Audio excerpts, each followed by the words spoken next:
आज हम vernier callipers के वर्किंग प्रिंसिपल के बारे में सीखेंगे। इसमें मेनली ये दो पोर्शन होते हैं। एक होता है ये मेन स्केल,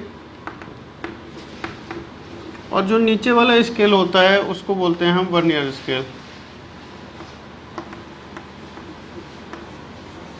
इन दोनों में डिफरेंस क्या है बेसिकली? इसके जो टोटल नंबर्स हैं यहाँ से लेके यहाँ तक, मान लीजिए ये हमारे पास 50 mm है और इसके 50 डिवीजन होंगे क्योंकि 50 mm है। यहाँ पर नंबर कुछ और हो सकता है, लेकिन मैंने वर्किंग प्रिंसिपल समझाना है तो आप उस पर फोकस करो। अगर इसके ये 50 डिवीजन है और यहाँ से यहाँ से 49 डिवीजन को फिर से हम 50 डिवीजन में बांट देते हैं। मीन्स यहाँ से यहाँ तक की जो लेंथ है वो होगी आपकी 49 mm, और यहाँ से यहाँ तक की जो लेंथ थी वो थी 50 mm। इस 50 mm लेंथ और ये 49 mm लेंथ, फ़र्क क्या है दोनों में? इसके भी टोटल डिवीज़न 50 हैं और इसके भी टोटल डिवीज़न 50 हैं। अब वर्नियर स्केल में और मेन स्केल में क्या डिफरेंस हो गया?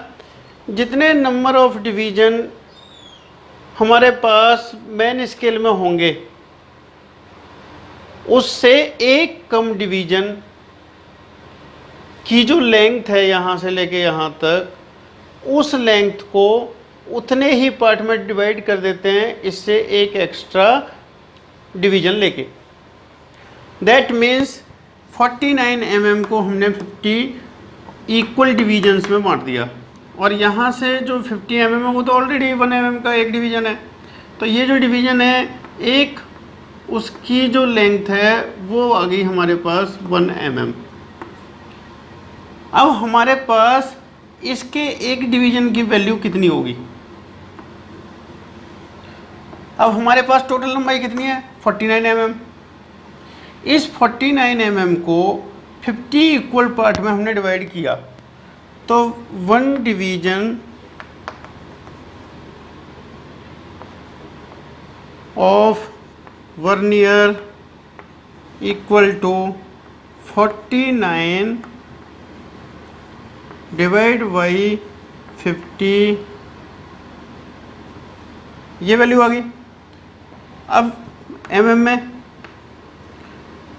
50 को अगर हम नीचे 2 से मल्टीप्लाई कर दें और ऊपर भी 2 से मल्टीप्लाई कर दें तो वैल्यू सेम रहेगी। 50 इंटू 2 100 हो गया, 49 इंटू 2 98 हो गया। ये मल्टीप्लाई क्यों किया? क्योंकि कैलकुलेशन आसान कर दो, आप डायरेक्ट भी इसको डिवाइड कर सकते हो। अब यहाँ पे 2 प्लेस हैं तो पॉइंट हमारा 2 प्लेस इधर लग जाएगा और ये value finish. That means 0.98 mm एक डिवीज़न की वर्नियर के की वैल्यू आ गई। ये जो यहाँ से यहाँ तक की जो एक डिवीज़न है वो मेरा 0.98 mm है। इसका कितना है? इसका 1 मिलीमीटर है। अगर हम दूसरे शब्दों में बोलें तो 1 mm वाला जो ये डिवीज़न है, इस डिवीज़न से ये वाला डिवीज़न कितना कम है बेसिकली? तो इसकी वैल्यू कितनी है हमारे पास? 1 mm, और इसकी वैल्यू कितनी है? 0.98 mm। 1 mm में से 0.98 माइनस करेंगे तो ये हमारे पास आ जाएगा 0.02। यहाँ पे आपको कैलकुलेशन में प्रॉब्लम है तो हम करके देख लेते हैं। 1.00 माइनस 0.98, 10 में से 8 गए 2, यहाँ पे बच गए 9 और यहाँ रह गया 0। 9 में से 9 गया 0 और पॉइंट अपनी जगह पे, ये वैल्यू 0.02 आ गई। 0.02 mm। मेन स्केल के 1 डिवीज़न से वर्नियर का 1 डिवीज़न का जो डिफरेंस है वो डिफरेंस हमारी क्या होती है? उसकी लिस्ट काउंट। तो लिस्ट काउंट ऑफ वर्नियर यहाँ से आ गई हमारे पास 0.02। अब बात ये आती है कि 0.02 जो लिस्ट काउंट आई है वो लिस्ट काउंट यूज कैसे होती है वर्नियर में। लिस्ट काउंट का मीनिंग होता है कि वर्नियर से या किसी भी इंस्ट्रूमेंट से हम मिनिमम कितना साइज चेक कर सकते हैं। अब हमारे पास इस स्केल को हम इस स्केल के ऊपर मूवमेंट करते हैं। अगर हम इस स्केल को 0.02 मूव करेंगे और यही डिफरेंस हमारे पास 0.02 है, तो जैसे ही इसको इधर को मूव करेंगे उस समय पे ये जो डिवीजन है ये इसकी सीध में आ जाएगा यहाँ पे। दैट मीन्स कि ये स्केल का जो मूवमेंट है वो 0.02 हो गया। अब ये 0.02 एक डिवीजन में हो गया। अब ऐसे ही जब दो डिवीजन पे बात आएगी तो इसके दो डिवीजन कितना आगे होंगे, 0.02 का मल्टीप्लाई कर दो 2 से तो 0.04। इस तरीके से हम सिर्फ इतना देखते हैं कि इसका कौन सा डिवीजन इसके कौन से डिवीजन से मैच हो रहा है।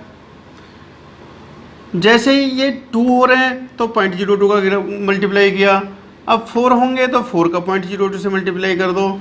तो वर्नियर की जो रीडिंग लेनी है उस रीडिंग को आपने क्या करना है कि ये देखना है कि इसका कौन सा डिवीजन मैच हो रहा है इस मेन स्केल के डिवीजन के साथ। अब मेन स्केल का जो डिवीजन है, मान लीजिए मेरा ये वाला डिवीजन इसके साथ मैच हो रहा है, तो आपने क्या करना है, यहाँ से पोजीशन गिनो के इस वाले पॉइंट की क्या है 1 2 3 4 5 6 7 और ये वाला डिवीजन मैच हुआ ना, तो 1 2 3 4 5 6 सिक्स्थ डिवीजन मेरा इसके साथ मैच हो गया।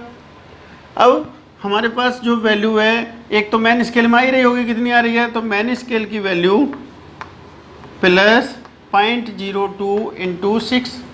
अब 6 का 6 2 या 12 0.12, तो जो भी इसकी वैल्यू आई, मान लो 100 आ रही है तो 100.12 उसका वैल्यू आ जाएगी।